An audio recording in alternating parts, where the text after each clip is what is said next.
dedicate the presentation to the many missing and murdered Indigenous women in Canada, as well as in the North and everywhere else in the world. It's a very big issue in Canada right now. We're recognizing that there are very many missing and murdered Indigenous women.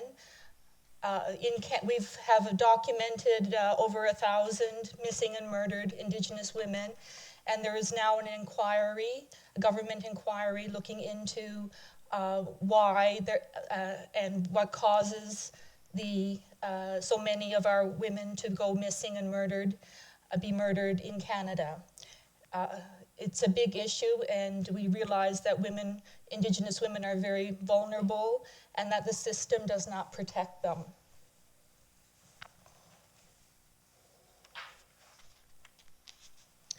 I want to talk to you today about a research project that I was and have been involved in Canada called Claiming Our Place, Women's Relationship with Rivers. It was part of a project called FemNorthNet, a project of a larger research organization called the Canadian Research Institute for the Advancement of Women. So that research institute does a lot of research on issues of interest to women in Canada. This project was FemNorthNet was interested in the effects of large economic development, natural resource development activity and its effects on women in the North. The project that I led was in Happy Valley Goose Bay, Labrador, on the east coast of Canada.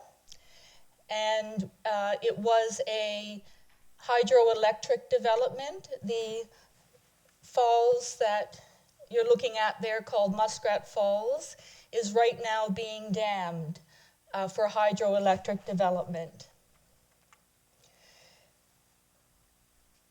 And so the project we wanted to look at was the effects of women in the community, marginalized women, vulnerable women. What happened, what were their concerns with this hydroelectric development happening. So Labrador is on the east coast. You could see, it's not a very good map, but you can see Greenland there, and Labrador is in the darker green. And the falls is there kind of in the middle of Labrador. And this is my home territory, so I have a concern for that area as well, for what happens to the people there and for the environment.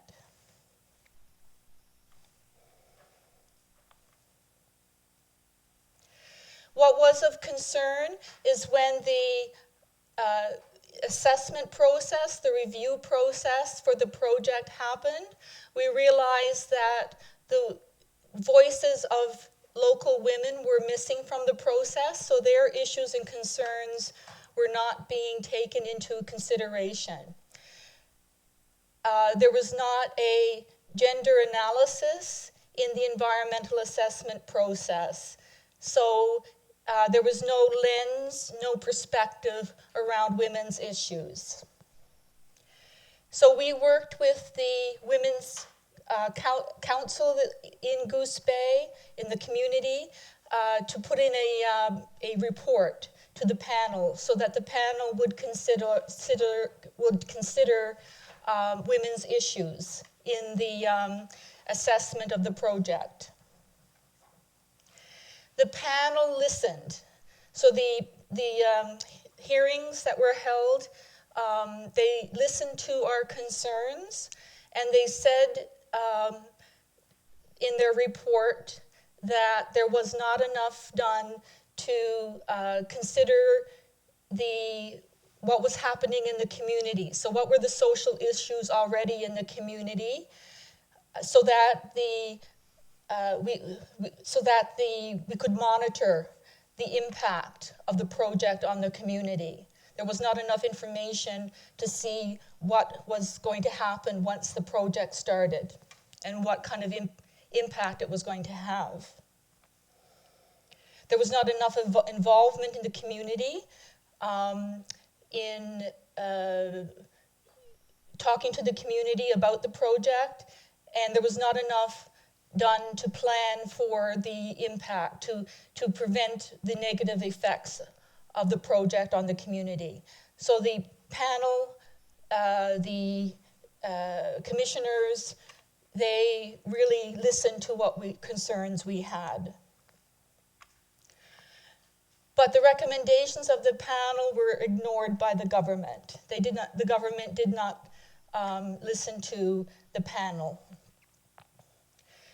So we were still concerned, and we wanted to raise women's voices. We wanted those voices to be women to be talking about the issues, to bring those voices together, and to be able to then bring those voices to government, to the industry, to the people who are building the dam, and say these are the issues of concern for women in the community. So that's why we did the research project. We called it Claiming Our Place because women, of course, have a place on the land as Indigenous women. They're connected to family, community, and culture, and they have a place in having a conversation and being involved when there is resource development. They do have a voice and have a place in resource development discussions. They should not be left out. And of course, women's issues really are community issues. And the well-being of women is tied to the well-being of the community. So we're concerned, what are the issues of importance to the local women? And that meant many of the women were Indigenous women. And many of the Indigenous women are Inuit women. So our question was, what is the connection? What connection do the local women have with the natural environment, with the land?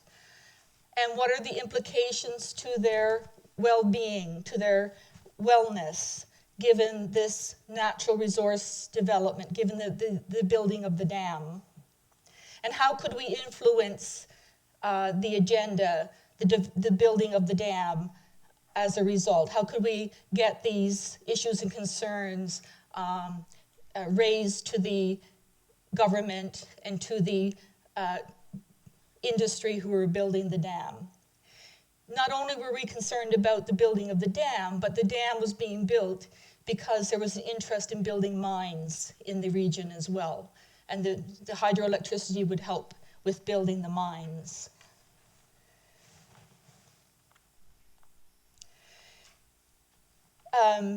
It's not easy to bring vulnerable women together. They're not used to participating in discussions around natural resource development. So we had to find a good way, a way that would engage them and bring them together. So we wanted to bring them together in research, but we wanted to also build their skills in leadership and participating in the natural resource development agenda so that they could speak out in meetings and things like that. So we'll be showing you a video so you can see how we brought them together and how we engaged them so that they could participate in a way that was comfortable for them.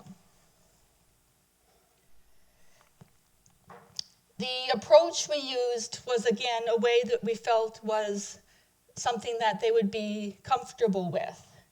We had them tell stories about their involvement with the river and the land, and how they were used the land, how they the relationship they had with the land, what concerns they had with the development. They identified the themes, the issues as a result of telling the stories, and then they came up with creative ways to tell other people about these issues. And you'll see in the video how they did this. We had women that from 19 to 60 years old, 34 participants that regularly participated. Overall, there were about 100 women that were involved in different ways, but we had about 34 participants that were involved a lot. And most of the women were Indigenous, Innu, which were another Indigenous nation, but most of the participants were Inuit.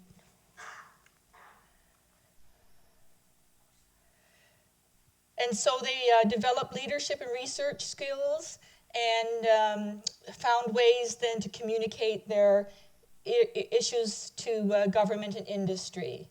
And we were, as an organization, as Fem NorthNet, able to help them write newspaper articles, policy papers to government, to the municipal government, to the federal government, that kind of thing. So I wanted to show you the video. I apologize to the interpreter that it would be difficult to interpret, but I think just watching the video will show you, even more importantly, how women got involved in a way that was comfortable for them. And it was a way to get people who don't normally get involved in the resource development agenda.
Part of what we're doing here as women in this community and the work that I've seen is I've witnessed a lot of risk taking and a lot of speed bumps and people really being timid and shy.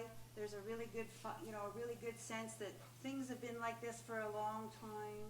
It's vital that we make sure that there's a place for women's voices and that they stand more united, and there's that opportunity there.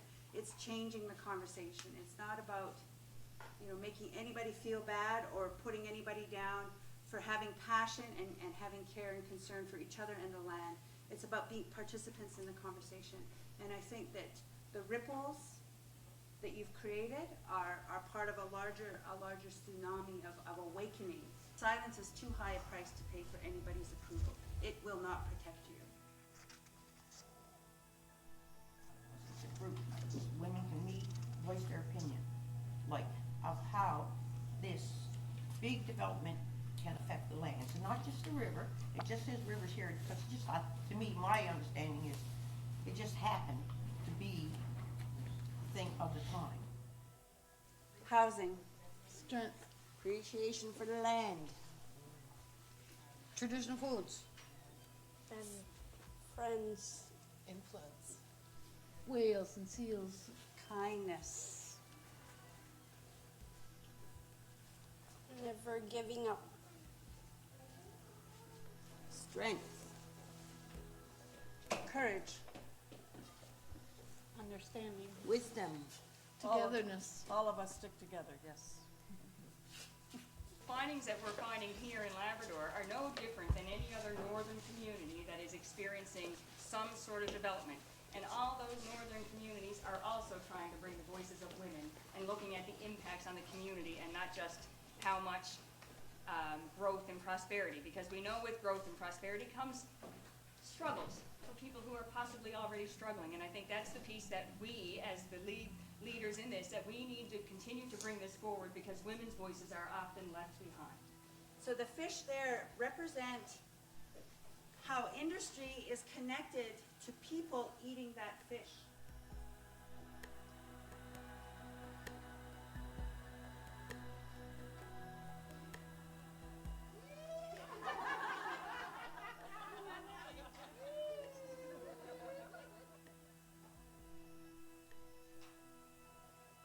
Count us three, make our noise. 1, 2, 3.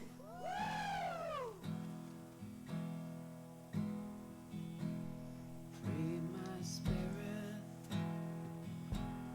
free my soul,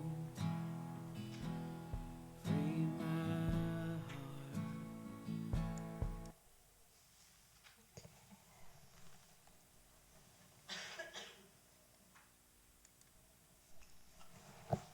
Okay, how many more minutes? 2 minutes, okay. Okay, so quickly then, what did women say were some of the concerns? We've highlighted on berry picking because berry picking was a main activity of women, of course, on the land. And that was one thing they said was impacted by resource development. As the land was being not only prepared for resource development, but as people were moving into the community because of the resource development, the land was being plowed and buildings and houses were being built, and berry picking land was being plowed down. And women who normally had berry picking spots near their houses no longer had the berry picking spots available to them. And these were women who did not have vehicles and could not drive to places and did not have snowmobiles and things like that to go other places on the land. So they no longer had their berry picking available to them anymore. And of course, the berries being an important source of vitamins. And they now had to rely on store-bought food, and they didn't have a lot of money to buy store-bought food. The land was getting further and further away from them as the community was the land was being plowed down to build houses and buildings. They could not get to the land to fish or to do other things, or to socialize, to take their families on the land. And that was having an effect on their social relationships and their sense of identity as Aboriginal people, Indigenous people, who it was very important to be part of the land, but it was getting harder and harder to get to the land. The lack of affordable housing. The prices were getting really high, and people were getting kicked out of their houses. They couldn't afford the rent, and there was more homelessness. There was one woman, for instance, who couldn't get her child back from child welfare because she did not have a house, and so could not get her son back. So certainly these were women who were not benefiting from resource development, but were actually bearing the burden of the negative effects. They were worried about things like the mercury in the water that would affect the fish and poison the fish in the water. They were concerned about things like if the dam broke. If the dam were to break, the community would be flooded in 20 minutes. There was stressed infrastructure, so it was harder to get to see a doctor in the community because more and more people were accessing the services. And of course, what happens when 2,000 men come to town? You have more substance abuse, more drunk driving, there's more violence, more sense of unsafety. and more sexual exploitation. So those are some of the main concerns. Okay, so that is, thank you for that. And if there's more information, you can contact me. And then there is a contact there as well for resources from FemNorthNet. The work that we did, kind of research that we did, is available at the FemNorthNet research site.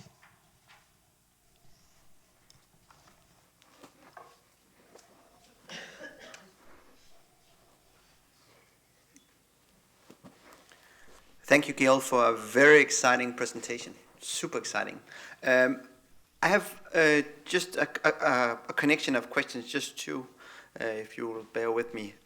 How did you initially contact the women that took part of the project, and what was their general experience from being part of the project? Oh, okay. Well, our partner was the Women's Center in the community. So they already had some connections with women who were coming to use the Women's Center. So that was our first line of connection. And we initially trained a group of women who the Women's Center made contact with. We trained them as community researchers. And then their job was to make contact with other women in the community and get them involved. So we got more women involved that way. Yeah. Sorry, then the other part of your question was... General experience. Oh, the experience. The experience really was quite exciting. Women found it quite empowering. For instance, just couple of quick stories. The young woman who was drumming, the first year, she never said a word. The second year, she was drumming and singing for us. And then she got a job. So she grew and became much more confident. And that happened to a lot of the women. Another woman, for instance, the older woman who was a leader in the community, she was actually got involved then in the protests against the dam, so, with the signs, the picket line. So she got out protesting against, yeah. So they were very positive. They came back. They were there the first year. They came back the second year. So that in terms of engagement, obviously we wouldn't keep them if they didn't feel that it was a good experience for them. Yeah.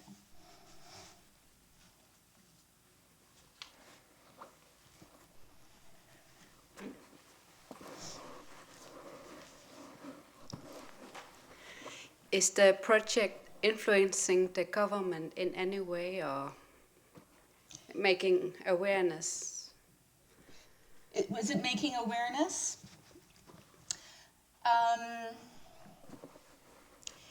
In little ways.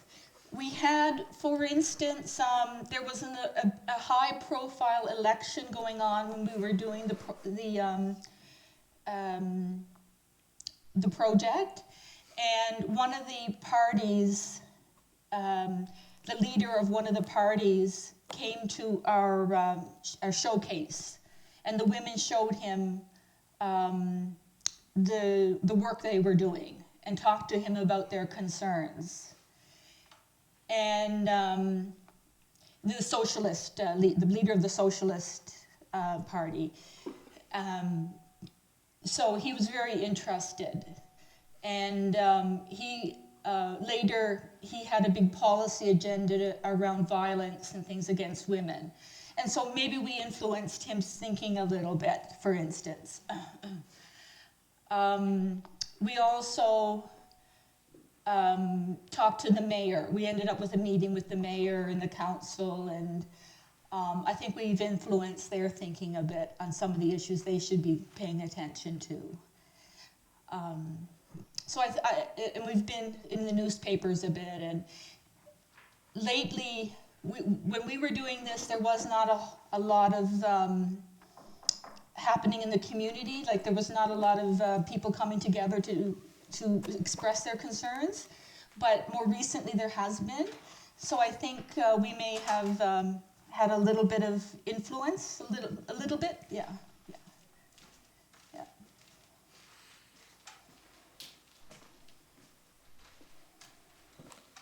Vi har tid til det sidste spørgsmål. But certainly, I think the important thing is that if nobody was talking about women's issues, nobody was giving women a place to raise their particular interests, and nobody was putting that then into reports and into the media. If we didn't do it, nobody else would have.